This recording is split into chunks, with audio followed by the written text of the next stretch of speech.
So let me talk a little bit about Fred and our thinking about this. So the way we approach this is, how do the best human agents solve complex customer problems today? And how can we replicate that? Let's take our best performing agent and say, learn everything from that person, and then teach the AI all of this. And if you break this down, there are four key elements that needs to be in place to solve these complex products. First of all, we have our rules. Rules are our guiding policies for what we accept in terms of claims, repairs, returns, etc. Then we need to know about the actual data provided by the customer, the images and the videos. We need to be able to analyze it and see what's going on. We need to know about the historical tickets. What have we seen in the past for this specific product with this specific problem?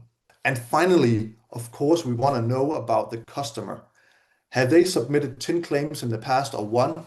And how will that affect our decision making? So if we take these one by one, and this is how we actually, now I'm showing you how we're setting up our AI agents in Claimlane today. So the first thing we do is we design some rules. And the rules, like I said, they are our fundamental guiding policy. So imagine you hire a new CS agent today. What would you be teaching them on the first day about how we deal with different types of customer problems? That is essentially what we're telling the AI here with simple text prompts. This can be for specific product issue types, suppliers, and much more. Then we look at the images and the videos, right? So today, as a human, we would open the videos and the images provided by the customer, and we would look at it and see what is actually the issue the customer is talking about here.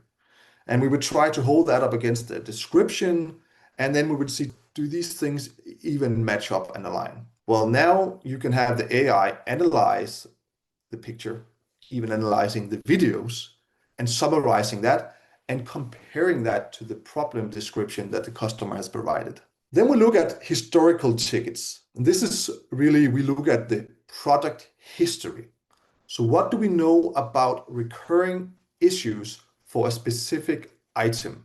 Let's take an example. You receive a chair, or the customer complains that the chair is broken in the leg. How would you think about that? Well, first of all, you would see, is that a problem we've seen before? Oh, actually it is.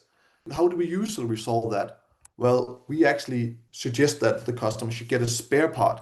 So all of a sudden, we're already looking at, okay, we know the problem and we know how we've solved it in the past. And now the AI can use that in order to suggest that very solution to the next customer. And the more we use it, the smarter and more confident the AI model gets. The final thing is, of course, our customer history. So this is where we will see if the customer is submitting a massive amount of tickets, and we are able to spot if there are any specific patterns in those types of issues.